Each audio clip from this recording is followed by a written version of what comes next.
अगर मैं आपको टारगेट दूं कि आपने 60 सेकंड में 150 स्टेप्स करने हैं, चलना है 150 स्टेप्स करके, तो आप तुरंत अपनी स्टॉपवॉच ऑन करेंगे और आप चलना शुरू कर देंगे। और आपका ध्यान सिर्फ इसमें होगा कि मैं 150 स्टेप्स फटाफट 60 सेकंड में कंप्लीट कर दूं। तो आपका जो पूरा ध्यान है, पूरी चेतना है, वो उस मूवमेंट में आ जाएगी। तो सारा गेम ध्यान का है, आपकी चेतना का है। दरअसल होता क्या है, जैसे अभी तो मैंने आपको बोला कि आप 60 सेकंड में 150 स्टेप्स करिए। ये काम करना, ये कमांड देना, ये ऑर्डर देना, देने का काम आपकी चेतना का होता है। डेट इज आर कॉन्शियसनेस, जो कि भटकी हुई है, जो कि इस समय या तो फ्यूचर की चिंता में या पास्ट में किसी बात को लेकर उलझी पड़ी है। वो हमेशा उलझी ही रहती है। We are mostly living in virtual life. हम ना मोस्टली वर्चुअल लाइफ जी रहे हैं, एक फेक लाइफ जी रहे हैं। हम प्रेजेंट में नहीं है, इट मीन्स कि हम रियल लाइफ में नहीं है।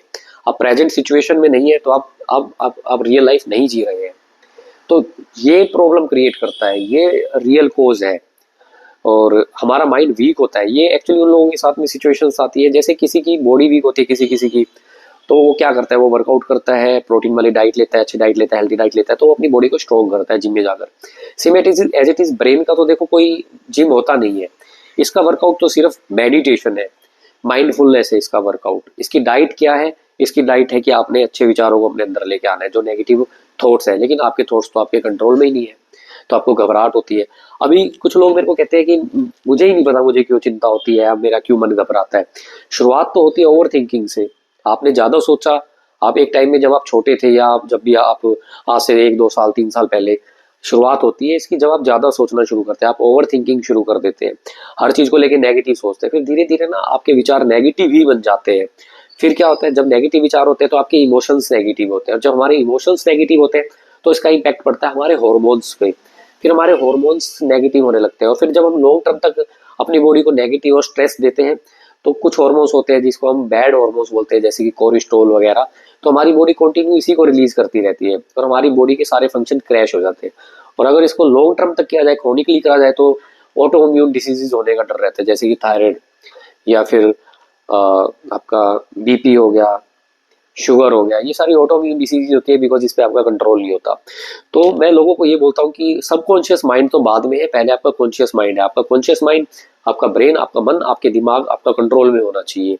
आपको अपने विचारों को रोकने की समझ होनी चाहिए, और जो कि पॉसिबल है सिर्फ माइंडफुलनेस से, मेडिटेशन से। आपको छोटी छोटी चीजों से एक्सरसाइज करनी है। हर छोटी छोटी चीज को आपको देख के अवेयर होके करना है। जैसे कि अगर आप खाना खा रहे, तो खाना खाते हो आपको पूरी तरह से अवेयर होना है, उस टाइम पे आपको मोबाइल नहीं चलाना है। या फिर अगर आप को मैं कुछ भी टारगेट ले सकते हैं आप, जैसे कि आप पार्क में चल रहे हैं, तो आप पार्क में चल रहे हैं तो आपको पूरा ध्यान सिर्फ पार्क में होना चाहिए। आप चारों तरफ देखो, चिड़िया की आवाज को महसूस करो, जिससे हमारी माइंडफुलनेस इंक्रीज होती है, हमारी चेतना इंक्रीज होती है। उस टाइम पे आपको जजमेंटल नहीं होना, आपने सिर्फ देखना है, सोचना नहीं है कि उस चिड़िया की आवाज, उस चिड़िया की आवाज है। ये तो फिर एक तरह का विचार ही हो गया, यानी आप माइंड को चला रहे हो। माइंड को चलाना ही नहीं है, that is the real meditation, कि आपको सिर्फ कॉन्शियसनेस होकर उस चीज को देखना है। और अगर आपको पर्सनल गाइडेंस चाहिए, पर्सनल हेल्प चाहिए, तो मैं 1 to 1 कंसल्ट करता हूँ वीडियो कॉल पर। देखिए, मैं कोई डॉक्टर नहीं हूँ, और मैं ये नहीं बोल रहा कि आप अपनी ट्रीटमेंट को छोड़ दो। लेकिन अगर आपका ट्रीटमेंट के बाद कुछ नहीं हो रहा, तो मैं ये सिर्फ बोलता हूँ कि आप एक बार ये ट्राई करके देखिए। आप थोड़ा सा स्पिरिचुअल को ट्राई, मेडिटेशन को ट्राई करके देखिए, माइंडफुलनेस को ट्राई करके देखिए। मेरा सिर्फ यही कॉन्सेप्ट है कि मैं आप लोगों की हेल्प इस तरह करूँ कि आपके ब्रेन को आप समझ पाए, अपने ब्रेन की फंक्शनिंग को, अपनी चेतना को, अपनी कॉन्शियसनेस को, अपनी अवेयरनेस को आप समझ पाए, ताकि आप इसे खुद ट्रीट कर पाए और लाइफ लॉन्ग आप खुश रहे। Thank you.